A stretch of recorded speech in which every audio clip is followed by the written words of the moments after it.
Want to catch a giant tuna? It's easier than you think. It's even like a pirate ship. As the waves rise and fall, as long as you keep an eye on the physical consumption of the tuna, so that it is exhausted, it can easily put more than 1,000 pounds of big fish in the bag. This is the ultimate fisherman's dream. At 7 o'clock in the morning, all the fishing fleets are out. Look for tuna in the sea. Dave looked at the blank space on the screen. It's like a stock investor looking at the daily limit, listening to the bad news on the radio. You don't know how to catch the tuna, do you? Taylor is making changes to tuna fishing today. Decided to follow the army to the same sea. I hope I catch a high-value tuna here. Looks like he found himself before. I catch a fish every day, though, but it didn't make much money. Marcia is a little different. He kept his own style, fishing for tuna alone, but they're on a tight schedule right now. Marcia's father died. I'm going home for church this afternoon, so they only have half a day to hunt. It's hard to catch tuna in a short time. It takes a little bit of luck as well as skill. I don't know if they'll get what they want. Every creature on OTT's ship, all looking around intently, hoping to find some tuna, while they're still looking around. The detector near OTT made a noise. There are tuna at 220 feet. That's how they made the discovery. The rod at the back of the boat is bent. This is absolutely exciting news. Just trying to find this tuna. There's a fish on the door. Jarrett found out when she got the hang of it. This tuna under the water is big and heavy. After OTT heard what he had to say, get Jarrett's hands moving fast right now. Now he wants to take the tuna home for good. Enjoy life with a lot of money. The tuna below seems to hear it. Actually took the initiative to come to the surface and appeared on the surface of the sea to let Atsa. The tuna doesn't think he's taking it with him. How could there be such a stupid fish? Some of the people on the boat are here to collect it. How can you still enjoy life with it? After the tuna cools down in the ocean, pulled into the boat by several men. Look at this thin tuna. A few people suddenly a cold heart. Sure enough, the fish was only 74 inches. It's literally stuck to the government's minimum fishing size. If the fish is not of good quality, then they'll be out of pants this time. When OTT told the story, I didn't get the comfort I wanted. Received nothing but merciless ridicule. This tuna fishing is like playing mahjong. The first one to win will end up in bad luck. Otter shakes the idea out of his head and came to Paul with the crew. He gave away the mackerel he caught that morning. When Lance got his hands on this decoy, the whole person is very happy. I don't have to spend any more time fishing for this boring fish. Focus on the tuna. And the mackerel reminded Paul of someone he hated. His boss before he was a captain. This man is so nasty. It's just one mackerel on a stick. They have to be there to scold constantly. I've been with that guy for over a decade without giving him any face. Bob is about to use up his quota now, but he doesn't think he's making any money. Basically just break even. This situation made him very hopeful. I'll catch a good fish today. Make yourself a fortune. While the two behind set up mackerel bait. The instrument in front of Bob made a noise. There's a tuna down there. That's what a few people want. John was waiting in front of the fishing rod. There was a sudden bend in the back pole. Bait's been down for less than 2 minutes. The tuna bites the bait, making Manny yell and cheer John up. The other boats learned they were on the fish. Paul's heart was full of admiration for him. Bob saw John tired out of breath. Without saying a word, directly took the fishing rod, several efforts, and finally pulled the tuna to the sea. The good news is John has some skills. No chance for the tuna to escape. Instead, it keeps pulling the fish to the surface. Manny got a good look at the tuna. He stabbed the spear right away. After you hit the tuna, I can't believe the fish got out 2 miles. The ropes were all pulled off the ship. Good thing Manny didn't grab the rope. Otherwise, it's time to practice swimming in the sea. The blood's been bleeding because the tuna's been pricked. The physical strength is constantly decreasing. Soon he was pulled to the side of the boat. Manny tied the rope behind the fish's tail. They also got the 11th tuna. The fish in the water cooled down. Immediately pulled it to the boat. The tuna has a simple measurement of 80 inches. Not hundreds of inches in size, though. But tuna like this still sells for a lot of money. Marcia's been feeling terrible all morning.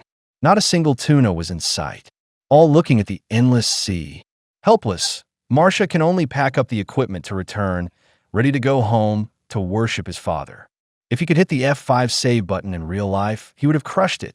OTT is now back in port. Found Rick selling tuna. Look at this fish being pulled up. OTT feels like things are going well this season. Not like last season. There's never been any tuna harvest.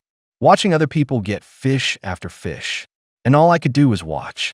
The last tuna weighs 195 pounds.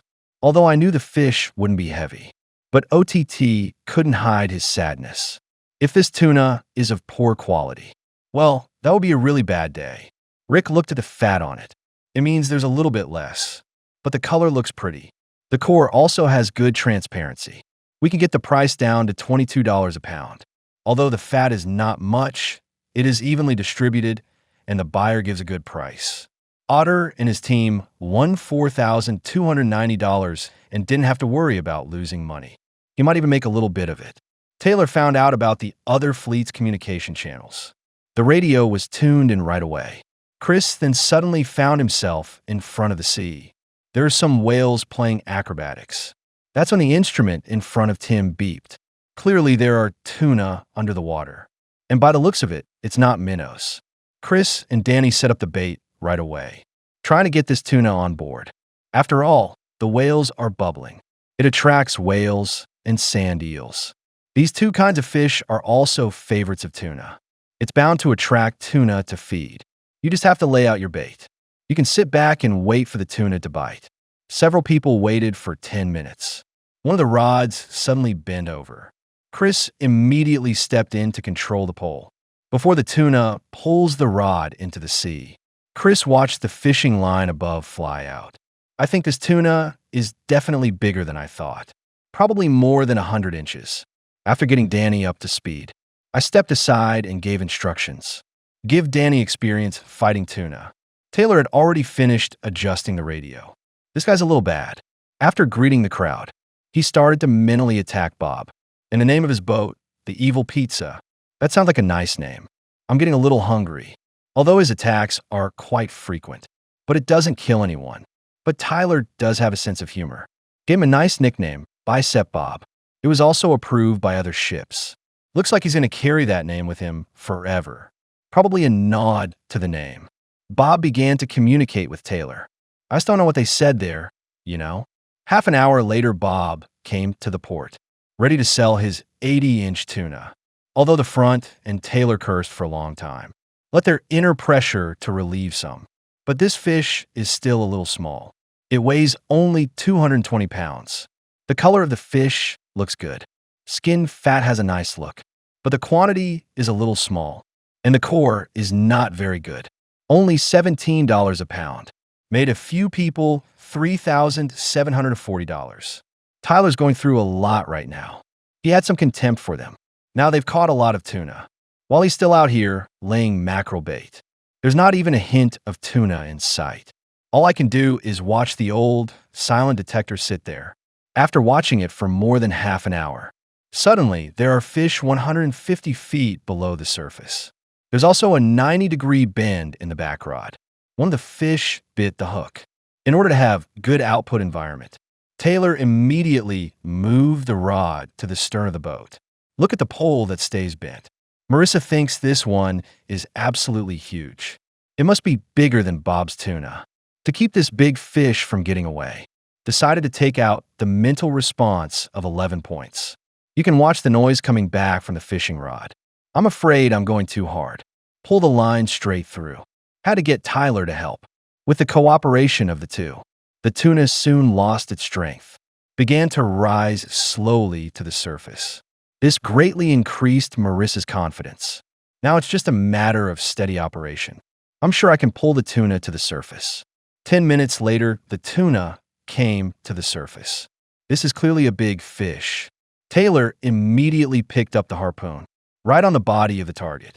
As the tuna drifts feebly on the surface, they immediately control the fish to the side of the boat. Have Marissa put the rope on. They got their first fish of the day, with the tuna being pulled to the boat. The fish measured 79 inches. It's a tuna about an inch smaller than Bob, although not as big as expected. But it's a good tuna. I could sell a lot of Manet. Some of the guys on Tim's boat, ever since I caught a tuna, they've been fighting each other for over 2 hours. Several people also rotated several times.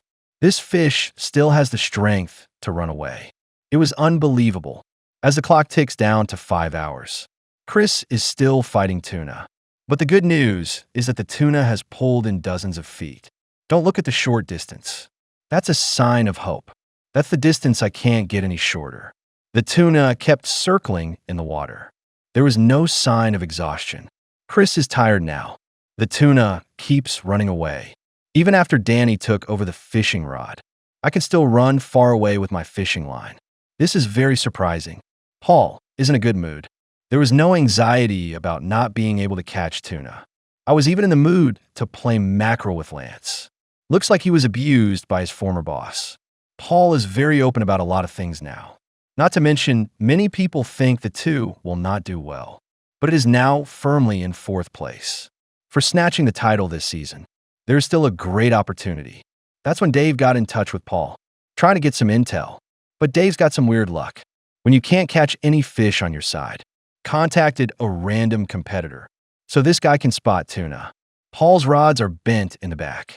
Obviously, a fish took the bait, but the line got tangled up with the other rod. To keep this tuna from getting away, Paul won't even release the line. I just picked up the scissors. This method has worked well. Now we just need to focus on the tuna. After an hour of struggle, Lance is in a state of exhaustion right now, but in this rough sea like the Caribbean. And now he's filled with pride and ambition. I really want to sing that song, Pedal. I can't sing. Paul noticed it then too, drove Lance aside to experience the life of Jack Sparrow. I don't know why he's taking a step back now, but in this brief experience, he found the tuna very big. The resistance is strong. Lance fought for 2.5 hours. I feel the tuna's resistance is no longer fierce, but I can't pull the fish out completely. The battle time came to the 4th hour. The tuna still didn't make it to the surface, but you can see the outline. It's clear that the tuna is failing. Lance immediately increased his strength. Paul took the spear as soon as he picked it up, although the first shot was not successful. But this second time will definitely do it. After all, tuna are already on the surface. Paul, if I can't get this, then he can go home and work the land. I can't even do this little thing right. What else can be done? After tying a rope around the tail of the tuna, the two also got the 10th tuna, although the battle lasted a long time. But looking at this huge tuna, Lance feels that no amount of exhaustion is worth it.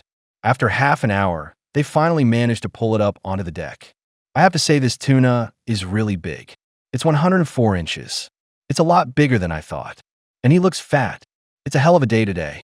Taylor also arrives at the port with tuna. Don't look at it. It's only 79 inches. But it was done without anyone's help. Catching is far more difficult than the others. Although this shows Taylor's technique is very good, doesn't mean his fish are worth anything. The final fish weighs 204 pounds. The fat in the fish looks good, and the color is like a cherry. As long as the core of the fish is fine, those two will get a nice pay. As Dennis observed, this kind of fish is the favorite of people who have a good life. We can get the price down to $21 a pound. That brings them to $4,284. Looks like they're really good at it. We have a good chance of securing first place. Tim's the only one still fishing. They've been battling tuna for 10 hours, but no tuna has been caught on board. Danny and Chris are too tired to talk now. Just the muscle memory to recycle the fishing line. But the tuna can still pull the line. And now Tim's in the middle of it all wanting to bitch. Why is this tuna so awesome? After 14 hours of fighting, dawn finally dawned. Even though the battle was a bitter one, they fought hard and earned respect. One fish tugged for more than 10 hours. Then Tim spotted tuna coming to the surface, quickly picked up the spear and stabbed it down, although the shot did not hit. But the tuna has no strength now, waiting to be stabbed on the surface. As the spear appears on the fish's body, they immediately had the tuna at the side of the boat and tied the rope around the fish's tail. It took 16 hours to finally catch him. The three were so happy that they didn't know what to say. All I know is a silly smile. Looks like all three of them are exhausted. When the tuna is pulled to the boat, measured the fish at 105 inches. Their biggest tuna of the season. Look at this big fat fish. A few people feel that the time is not worth it. Paul then arrives at the port with the tuna. Watch the fish disintegrate in Bubba's hands. The two men felt that the tuna must be heavy, and it turned out just as they thought. It weighs a whopping 578 pounds. The fish looks good too. It has a beautiful color and core. Fat is also well distributed. I can get the price down to $20, making two angry $11,560. The first $10,000 tuna of the season. When the sun rises from the sea, Tim returned to port with his prize. Hearing that they fought the fish for 16 hours, Rick wondered if the legendary fish lived up to its name. After removing the useless parts, this tuna still has 454 pounds, although the weight is not very high. But the fish's performance is what matters. But the end result is not very good. Color fish core performance is mediocre, and there seems to be very little fat. It's only $16 a pound, although they made $7,264. But it's the same price as battle time. It's kind of like go to work. $1 an hour's work. Well, that's all for this program. Give it a thumbs up, and let's look forward to the next episode.